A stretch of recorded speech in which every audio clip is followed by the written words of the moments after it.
Hello.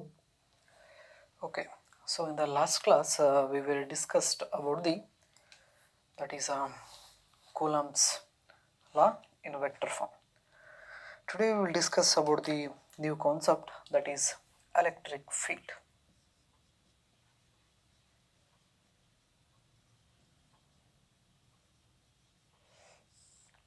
So ಈ electric ಫೀಲ್ಡನ್ನು ನಾವು ಕ್ಯಾಪಿಟಲ್ ಎದಿಂದ ರಿಪ್ರೆಸೆಂಟೇಷನ್ನ ಕೊಡ್ತೀವಿ.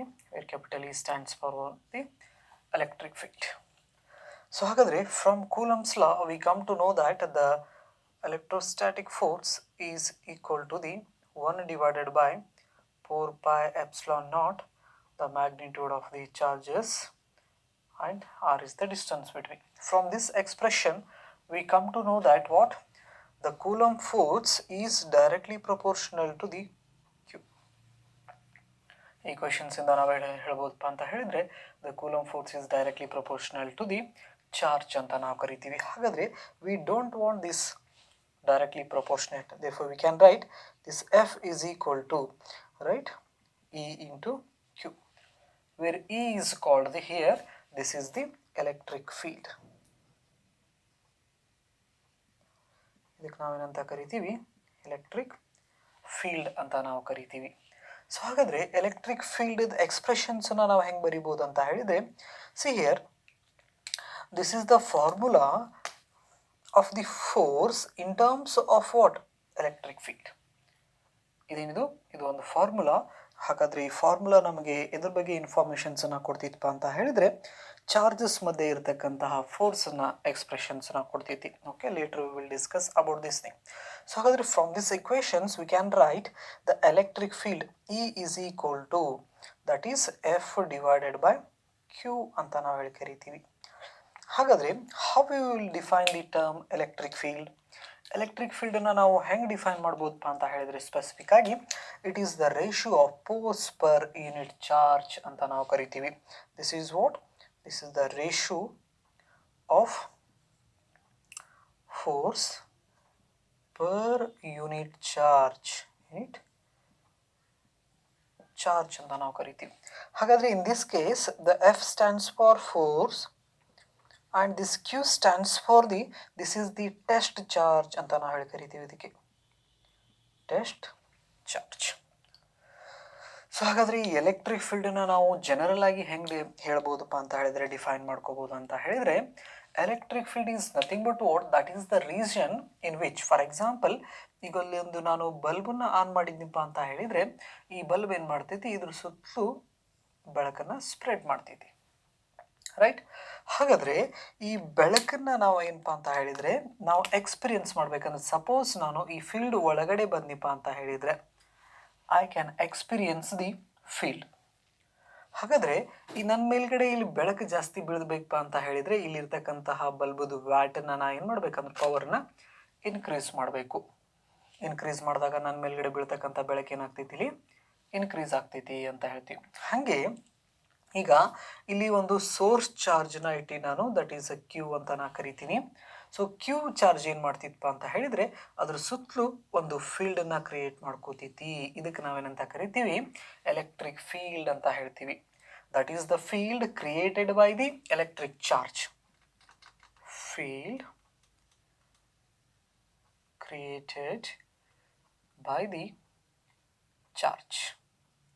ಸೊ ಹಾಗಾದರೆ ಇಲ್ಲಿ ನಾವೇನಪ್ಪ ಅಂದರೆ the source of electric field is electric charge. ಒಂದು ಪಾಯಿಂಟನ್ನು ನೆನ್ಪಿಡ್ಬೇಕೇನು, source of electric field. Source of electric field is charge.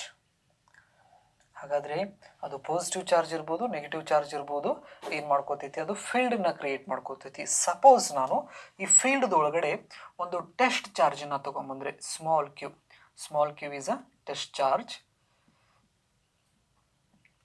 ಹಾಗಾದರೆ ಈ ಟೆಸ್ಟ್ ಚಾರ್ಜ್ ಹೆಂಗಿರಬೇಕಪ್ಪ ಅಂತ ಹೇಳಿದರೆ, so this is in a small, I means a point charge ಆಗಿರಬೇಕು.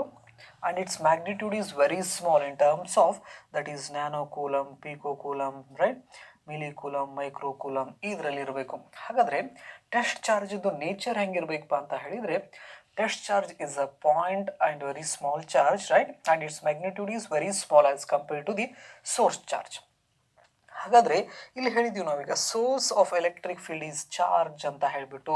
ಹಾಗಾದರೆ ಇದು ಕೂಡ ಚಾರ್ಜ್ ಅಲ್ಲ, ಹಾಗಾದರೆ ಇದು ಕೂಡ ತನ್ನ ಸುತ್ತಲೂ ಏನು ಮಾಡ್ಕೋತೈತಿ, ಫೀಲ್ಡನ್ನು ಕ್ರಿಯೇಟ್ ಮಾಡ್ಕೋತೈತಿ. ಹಾಗಾದರೆ ಈ ಟೆಸ್ಟ್ ಚಾರ್ಜು ಕ್ರಿಯೇಟ್ ಮಾಡ್ಕೊಂಡಂತಹ ಎಲೆಕ್ಟ್ರಿಕ್ ಫೀಲ್ಡು ಈ ಸೋರ್ಸ್ ಚಾರ್ಜು ಕ್ರಿಯೇಟ್ ಮಾಡಿದಂಥ ಎಲೆಕ್ಟ್ರಿಕ್ ಫೀಲ್ಡಿಗೆ ಯಾವುದೇ ರೀತಿ ಏನು ಡಿಸ್ಟರ್ಬ್ ಮಾಡೋದಿಲ್ಲ. ಅಂದರೆ the effect of this electric field produced by the test charge will not affect the field produced by the source charge. It means what? The electric field produced by this test charge is negligibly small as compared to the electric field produced by this source charge. ಈ source charge produce ಮಾಡಿದಂಥ electric field ಮುಂದ್ಗಡೆ ಈ test charge produce ಮಾಡ್ತಕ್ಕಂಥ electric field negligibly small ಇರ್ತೈತಿ. ಹಾಗಾಗಿ ಆ ಫೀಲ್ಡನ್ನು ನಾವು ಕನ್ಸಿಡರ್ ಮಾಡೋದಿಲ್ಲ, ರೈಟ್.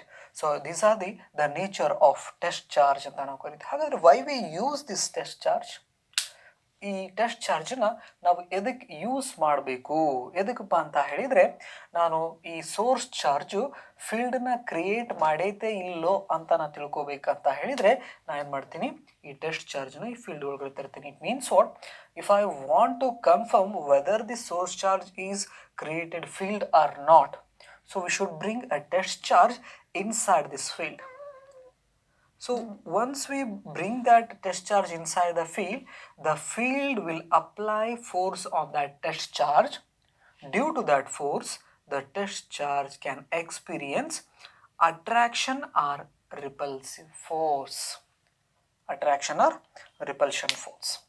ಸೊ ಹಾಗಾದರೆ ಇಲ್ಲಿ ಏನಪ್ಪ ಅಂದರೆ ಟೆಸ್ಟ್ ಚಾರ್ಜದ್ದು ಏನು ಕೆಲಸ ಅಂದರೆ, ಈ test charge electric field produce ಆಗೈತೋ ಇಲ್ಲೋ ಅನ್ನೋದನ್ನು ಟೆಸ್ಟ್ ಮಾಡೋಕ್ಕೆ ನಾವೇನು ಮಾಡ್ತೀವಿ, ತೊಗೊಂಬರ್ತೀವಿ. ಹಾಗಾದರೆ ಇದ್ರದ್ದು ನೇಚರ್ ಏನಪ್ಪ ಅಂತ ಹೇಳಿದರೆ ಪಾಸಿಟಿವ್ ನೇಚರ್ಸನ್ನು ನಾವು ಜಾಸ್ತಿ ತೊಗೋತೀವಿ. ಟೆಸ್ಟ್ ಚಾರ್ಜು ಪಾಸಿಟಿವ್ ಆಗಿರ್ಬೋದು, ನೆಗೆಟಿವ್ ಆಗಿರ್ಬೋದು, ಬಟ್ ಏನಪ್ಪ ಅಂತ ಹೇಳಿದರೆ ನಾವು ಜಾಸ್ತಿ ತೊಗೊಳ್ಳೋದೇನು, ಟೆಸ್ಟ್ ಚಾರ್ಜನ್ನ ಪಾಸಿಟಿವ್ ಚಾರ್ಜ್ ಅಂತ ಕನ್ಸಿಡರ್ ಮಾಡ್ತೀವಿ. ಸೊ ಹಾಗಾದರೆ ಇದು ಕೂಡ ಪಾಸಿಟಿವ್ ಚಾರ್ಜು ಆಯ್ತಂದರೆ ಈ ಪಾಸಿಟಿವ್ ಚಾರ್ಜು ಇನ್ನೊಂದು ಪಾಸಿಟಿವ್ ಚಾರ್ಜಸ್ನ ಏನು ಮಾಡ್ತೈತಿ, ರಿಪಲ್ ಮಾಡ್ತೈತಿ. We know the basic properties of electric charge. The like charges repel each other ಅನ್ನೋ ಕಾನ್ಸೆಪ್ಟ್ ನಮ್ಗೆ ಗೊತ್ತಿದೆ. ಓಕೆ, ಸೊ ಹಾಗಾಗಿ ನಾವು ಎಲೆಕ್ಟ್ರಿಕ್ ಫೀಲ್ಡನ್ನು ಜನರಲ್ ಆಗಿ ನಾವೇನು ಹೇಳ್ಬೋದಪ್ಪ ಅಂದರೆ, the electric field is the region in which the test charge can experience the electrostatic force. ಇದಕ್ಕೆ ನಾವೇನಂತ ಕರಿತೀವಿ, ಎಲೆಕ್ಟ್ರಿಕ್ ಫೀಲ್ಡ್ ಅಂತ ಕರಿತೀವಿ. ಇದು ಒಂದು ರೀತಿ ಡಿಫೈನ್ ಮಾಡ್ಕೊಳ್ಳೋದು. ಅದೇ ರೀತಿ ಇನ್ನೊಂದು ರೀತಿ ಎಲೆಕ್ಟ್ರಿಕ್ ಫೀಲ್ಡನ್ನು ಹೆಂಗೆ ಡಿಫೈನ್ ಮಾಡ್ಕೋತೀವಿ ನಾವು, that is E is equal to F divided by Q. It is nothing but what? Electric field in any region is equal to the force per unit charge. Force per unit charge. This is called what? Electric field ಅಂತ ನಾವು ಹೇಳಿ ಕರಿತೀವಿ. So ಹಾಗಾದರೆ electric ಫೀಲ್ಡ್ದು definition ಆಯಿತು, electric ಫೀಲ್ಡ್ದು ಇಕ್ವೇಷನ್ಸನ್ನು ಬರೆದ್ವಿ. ಅದೇ ರೀತಿ ಈ ಎಲೆಕ್ಟ್ರಿಕ್ ಫೀಲ್ಡ್ದು SI unit of electric field.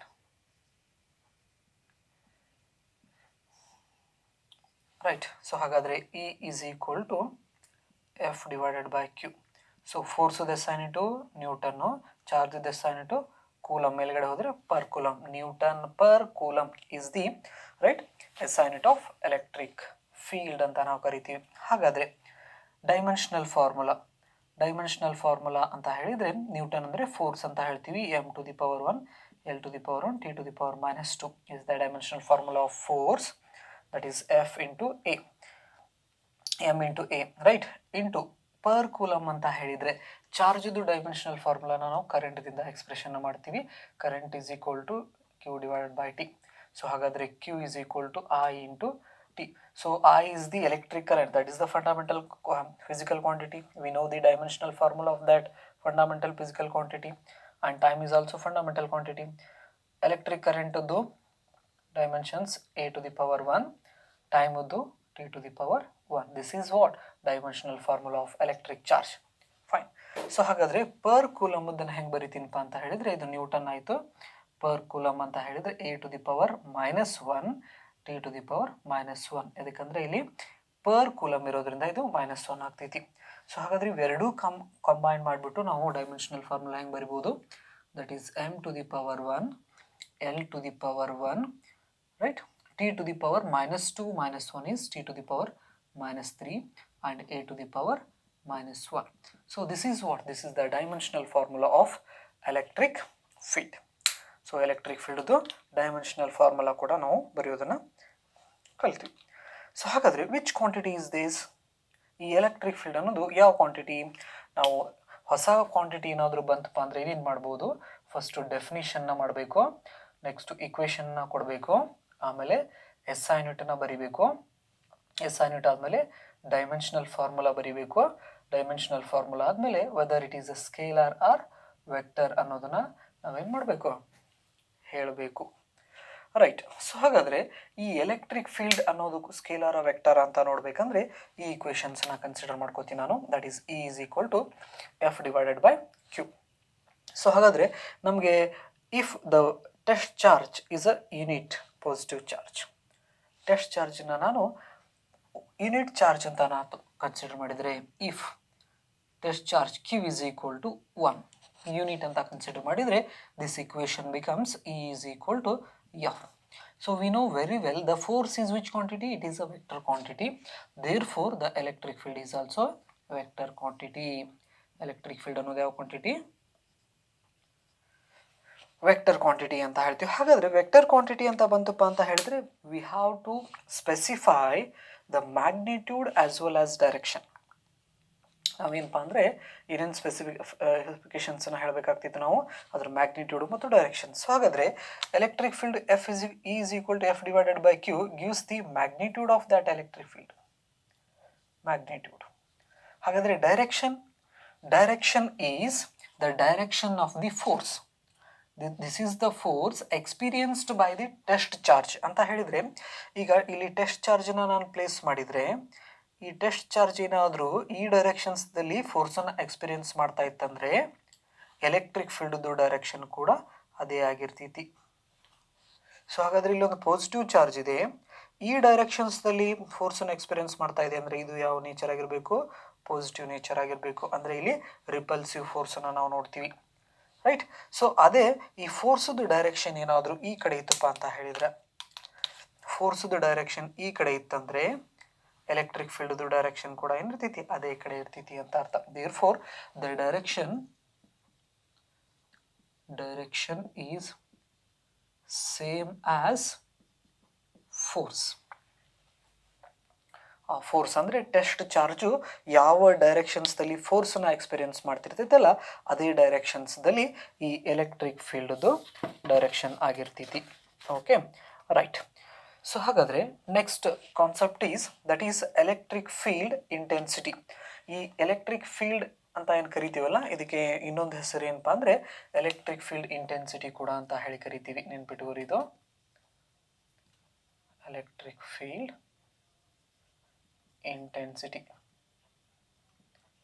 Intensity ಕೂಡ ಅಂತ ನಾವು ಕರಿತೀವಿ. ಸೊ ಹಾಗಾದರೆ this is a vector quantity, therefore electric field intensity is a vector quantity. Fine. The next concept is the electric field intensity due to source charge. ಹಾಗಾದರೆ ನಮ್ಗೆ ಗೊತ್ತಾಯಿತು electric ಫೀಲ್ಡನ್ನು create ಮಾಡೋರು ಯಾರಪ್ಪ ಅಂತ ಹೇಳಿದರೆ, ಎಲೆಕ್ಟ್ರಿಕ್ ಫೀಲ್ಡನ್ನು ಕ್ರಿಯೇಟ್ ಮಾಡೋರು charge. ಅದು test charger ಆಗಿರ್ಬೋದು, ಸೋರ್ಸ್ ಚಾರ್ಜರ್ ಆಗಿರ್ಬೋದು. ಬಟ್ ಇಲ್ಲಿ ಟೆಸ್ಟ್ ಚಾರ್ಜ್ ಪ್ರೊಡ್ಯೂಸ್ ಮಾಡ್ತಕ್ಕಂಥ ಎಲೆಕ್ಟ್ರಿಕ್ ಫೀಲ್ಡ್ ಏನಾಗಿರ್ತೈತಿ? ಭಾಳ ಕಡಿಮೆ ಆಗಿರ್ತೈತಿ. ಇದ್ರ ಜೊತೆ ಕಂಪೇರ್ ಮಾಡಿದರೆ ನಾವು ಸೋರ್ಸ್ ಚಾರ್ಜ್ ಜೊತೆ ಕಂಪೇರ್ನ ಮಾಡಿದರೆ. Okay, right. ಸೊ ಹಾಗಾದರೆ ಇದನ್ನು ಏನು ಮಾಡೋಣಪ್ಪ ಅಂತ ಹೇಳಿದರೆ ಸೋರ್ಸ್ ಚಾರ್ಜ್ದಿಂದ ಎಲೆಕ್ಟ್ರಿಕ್ ಫೀಲ್ಡ್ ಇಂಟೆನ್ಸಿಟಿ ಎಷ್ಟು ಅನ್ನೋದನ್ನು ಡಿಸ್ಕಷನ್ಸನ್ನು ಮಾಡಿಬಿಡೋಣ. ರೈಟ್. ಸೊ ಹಾಗಾದರೆ ಹೆಡ್ಡಿಂಗ್ ಬರ್ಕೋರಿ, electric field intensity due to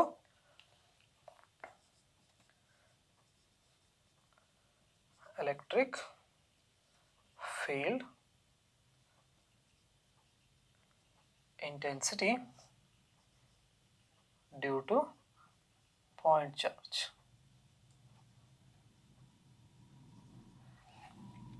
Electric field intensity due to point charge ಅಥವಾ source charge.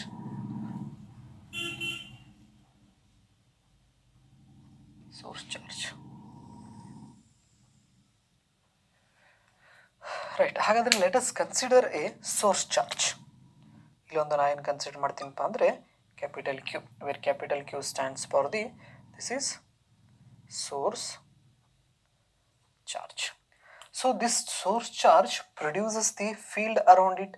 ಈ ಸೋರ್ಸ್ ಚಾರ್ಜ್ ಏನು ಮಾಡ್ತೈತಿ, ಅದ್ರ ಸುತ್ತಲೂ ಒಂದು ಫೀಲ್ಡನ್ನು ಕ್ರಿಯೇಟ್ ಮಾಡ್ಕೊಂಡ್ಬಿಡ್ತೈತಿ ಈ ಥರ, ರೈಟ್. ಸೊ ಈಗ ಏನು ಮಾಡ್ತೀವಪ್ಪ ಅಂತ ಹೇಳಿದರೆ, ಈ ಒಂದು ಫೀಲ್ಡ್ದಲ್ಲಿ ಒಂದು ಪರ್ಟಿಕ್ಯುಲರ್ ಡಿಸ್ಟೆನ್ಸ್ ಡಿಸ್ಟೆನ್ಸ್ದಲ್ಲಿ ಒಂದು ಪಾಯಿಂಟನ್ನು ಕನ್ಸಿಡರ್ ಮಾಡ್ಕೋತೀವಿ, ರೈಟ್. ಈ ಪಾಯಿಂಟ್ ಮೇಲ್ಗಡೆ ನಾನೇನಾದರೂ ಸಪೋಸ್ ಒಂದು ವೇಳೆ ಟೆಸ್ಟ್ ಚಾರ್ಜನ್ನು ತೊಗೊಂಬಂದು ಪ್ಲೇಸ್ ಮಾಡಿದರೆ, small Q is nothing but what, that is test charge. So this test charge experience the force, we know very well, ಹೌದಾ. ಫೀಲ್ಡ್ ಒಳಗಡೆ ನಾವು ಹೋದಿವಪ್ಪ ಅಂತ ಹೇಳಿದರೆ ಏನನ್ನ ಎಕ್ಸ್ಪೀರಿಯನ್ಸ್ ಮಾಡ್ತೈತಿ, ಇದು ಒಂದು ಫೋರ್ಸನ್ನು ಎಕ್ಸ್ಪೀರಿಯನ್ಸ್ ಮಾಡ್ತೈತಿ. ಹಾಗಾದರೆ ಸಿ ಹಿಯರ್, ಇಲ್ಲಿ ಎರಡು ಚಾರ್ಜಸ್ ಬಂದವು.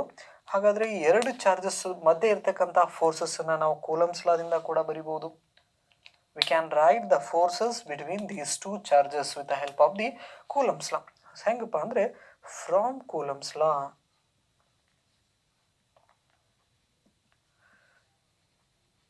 ಕೂಲಂಬ್ಸ್ ಲಾದಿಂದ ನಾವೇನು ಬರಿಬೋದು, the force between these two charges, that is F is equal to 1 divided by 4 pi epsilon naught. ಅಲ್ಲಿ Q1 Q2 ಅಂತ ತಗೊಂಡಿದ್ವಿ. ಇಲ್ಲಿ Q1 ಅಂದರೆ ಕ್ಯಾಪಿಟಲ್ Q, Q2 ಅಂತ ಹೇಳಿದರೆ small q divided by R square. This is equation number 1, right. Next, so ಅದೇ ರೀತಿ ಈ electric field ಕಾನ್ಸೆಪ್ಟ್ದಿಂದನೂ ಕೂಡ ನಾವೇನಪ್ಪ ಅಂತ ಹೇಳಿದರೆ ಫೋರ್ಸನ್ನು ಬರೆದಿದ್ವಿ. ಸೊ ಹಾಗಾದರೆ ಈ ಎಲೆಕ್ಟ್ರಿಕ್ ಫೀಲ್ಡನ್ನು ಪ್ರೊಡ್ಯೂಸ್ ಮಾಡ್ತಿತ್ತಲ್ಲ, ಎಲೆಕ್ಟ್ರಿಕ್ ಫೀಲ್ಡ್ ಅಂತ ಹೇಳಿ ಕರಿತೀವಿ. So this electric field is equal to F divided by Q. So ಹಾಗಾದರೆ ಎಫ್ ಈಸ್ ಈಕ್ವಲ್ ಟು ಏನು ಬರ್ತಿದ್ವಿ ನಾವು, Q into E, right. So ಹಾಗಾದರೆ from which electric field intensity concept, from electric field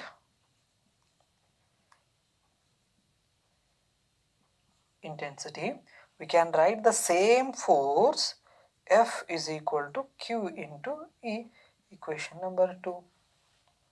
ಹಾಗಾದರೆ ಇವೆರಡು ಈಕ್ವೇಷನ್ಸ್ ನೋಡ್ರಿ, ಅಂದರೆ ಈ ಥರ ಎರಡು ಚಾರ್ಜಸ್ ಮಧ್ಯೆ ಇರ್ತಕ್ಕಂತಹ ಫೋರ್ಸಸ್ಸನ್ನು ನಾವು ಕೂಲಂಬ್ಸ್ ಲಾದಿಂದನೂ ಕೂಡ ಹೇಳ್ಬೋದು. ಅದೇ ರೀತಿ ಎಲೆಕ್ಟ್ರಿಕ್ ಫೀಲ್ಡ್ ಇಂಟೆನ್ಸಿಟಿದಿಂದ ಕೂಡ ನಾವೇನು ಮಾಡ್ಬೋದು, ಎಕ್ಸ್ಪ್ರೆಸ್ ಮಾಡ್ಬೋದು.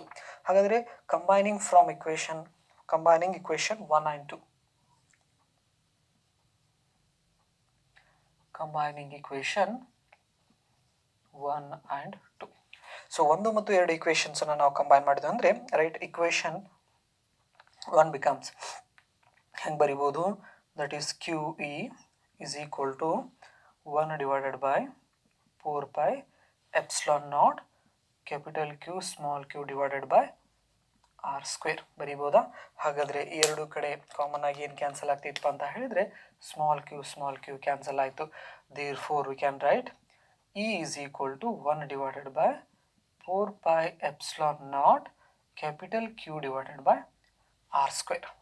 ಸೊ ಹಾಗಾದರೆ ಇದನ್ನೇ ಎಲೆಕ್ಟ್ರಿಕ್ ಫೀಲ್ಡನ್ನು ಹೆಂಗೆ ಬರಿಬೋದು ಅಂದರೆ, this is right, we can write it has a K, therefore E is equal to K Q divided by R square.